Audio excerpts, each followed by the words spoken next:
Hello guys, तो कैसे हैं आप सभी। तो आज ही खाने शुरू करने से पहले अगर आप मेरे चैनल पर न्यू हैं तो प्लीज़ उसे सब्सक्राइब ज़रूर कीजिएगा। तो आज ही खाने शुरू करते हैं। भाग्यवान यह हमारी ममता में नहीं, काम और पैसे की वजह से आए थे। सुनीता सोच रही थी, मैंने अगर बहू से 2 गरम रोटी की आस रख ली तो क्या गलत किया। मैंने कितने मन से रजत की रूही से शादी करवाई थी। मेरे सिर्फ एक ही बेटा है। सोचा था बहू आ जाएगी तो एक बेटी की कमी पूरी हो जाएगी, क्योंकि मेरे पति को तो बस ऑफिस का काम करना आता था। ना उन्हें बात करने का शौक था, ना शॉपिंग करने का, ना फिल्म देखने जाने का शौक था। बहू आएगी तो ज़िंदगी में कुछ रंग आ जाएंगे। पर बहू, उसे तो बस अपने आप से ही फुर्सत नहीं थी। पूरा दिन मोबाइल फ़ोन में लगे रहना, अपने दोस्तों से बातें करना। कुछ दिन बाद बोली, मम्मी जी मैं नौकरी करना चाहती हूँ। तो मैंने कहा ठीक है बेटा, कर लो नौकरी।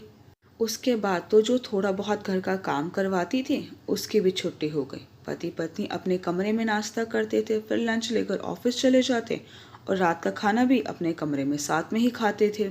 मैंने कहा बेटा, कभी कभी हम लोगों के साथ भी बैठकर खाना खा लिया करो, कभी कभी हमारे साथ भी घूमने चल पड़ा करो। तो बेटे ने कहा, आप भी कमाल करती हो माँ। अरे आप लोगों ने तो अपनी ज़िंदगी ऐसे काट ली, पर अब अपने आप को हम पर थोपना चाहती हो।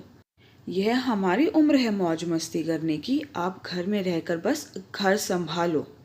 मेरे पति नरेंद्र ऐसे तो बहुत कम बोलते थे, पर समझते सब थे। उन्होंने सब सुन लिया था और मेरी आंखों में घुमड़ते आंसू भी देख लिए थे, पर मैंने उनसे कुछ भी नहीं कहा।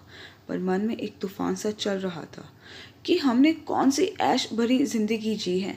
4 नंदे थी, उनके खर्चे पूरे करे, बीमार सास ससुर की सेवा करी, कभी घर के बाहर कदम नहीं रखा। रखते भी कैसे, पूरा दिन कितना काम जो होता था। पहले आज की तरह फुल्ली वॉशिंग मशीन या मेड या डिश वॉशर की सुविधाएं तो होती ही नहीं थी। ना ही किसी दिन खाना बनाने का मन नहीं हो तो ऑर्डर कर लो। पर वह हमारा समय था, हमने काट लिया था।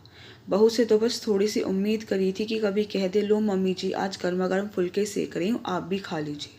दूसरे दिन पतिदेव किसी आदमी को लेकर आए और ऊपर छत पर लेकर चले गए। मैंने पूछा क्या हुआ जी। तो उन्होंने कहा कुछ नहीं, बस थोड़ा सा काम करवाना है। कुछ ही दिनों में उन्होंने ऊपर एक कमरा तो पहले से था जिसे हमने स्टोर रूम बना लिया था, एक वॉशरूम और एक किचन बनाकर सारी सफाई करवा दी।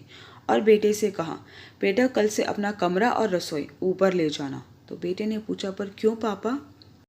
तो उन्होंने कहा, बात यह है बेटा, अब तुम्हारी माँ में इतनी हिम्मत तो नहीं है कि वह सारा काम संभाल ले।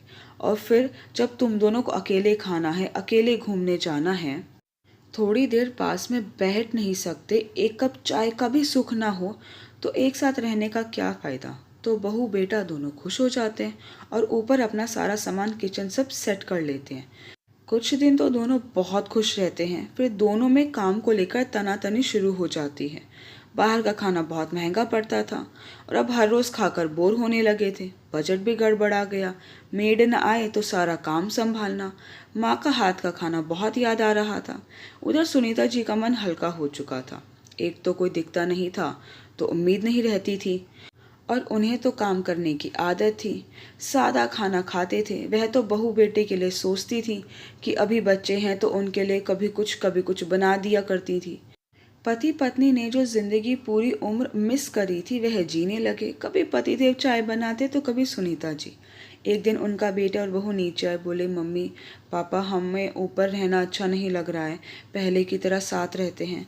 तो माँ तो हाँ ही बोलने वाली थी, पर पहले पापा बोल पड़े, बेटा हमें भी अच्छा नहीं लगता, पर मन से दूर होने से अच्छा है थोड़ा तन से दूर रह ले। और हम तो एक ही मकान में ऊपर नीचे रहते हैं। अगर तुम सही में हमारा सम्मान करते हो तो अपना अपना संभालो, और ज़रूरत पड़ने पर हम तुम्हारे साथ ही खड़े रहेंगे और तुमसे भी यही उम्मीद करेंगे। तो बेटा बहू ऊपर चले जाते हैं। तो पत्नी कहती है, आपने बच्चों को हाँ क्यों नहीं बोला। तो उन्होंने कहा, अरे भाग्यवान, अभी वह हमारी ममता में नहीं, काम और पैसे की वजह से आए थे। कुछ दिन और अकेले रहेंगे तो सीख जाएंगे। प्रेम के धागे में जो गांठें हैं उन्हें खोलने का समय तो दो। गाइस कमेंट करके ज़रूर बताइएगा कि क्या नरेंद्र जी ने अपने बहू बेटे को ना माफ़ करके सही किया। आई होप गाइस कि आपको मेरी वीडियो पसंद आई। आपको मेरी वीडियो पसंद आई है तो प्लीज़ उसे लाइक ज़रूर कीजिएगा, शेयर कीजिएगा, मुझे कमेंट करके ज़रूर बताइएगा कि आपको मेरी वीडियो कैसी लगी। अगर आपने अब तक मेरे चैनल को सब्सक्राइब नहीं किया तो प्लीज़ उसे सब्सक्राइब ज़रूर कीजिएगा। Thank you so much guys मेरी वीडियो देखने के लिए।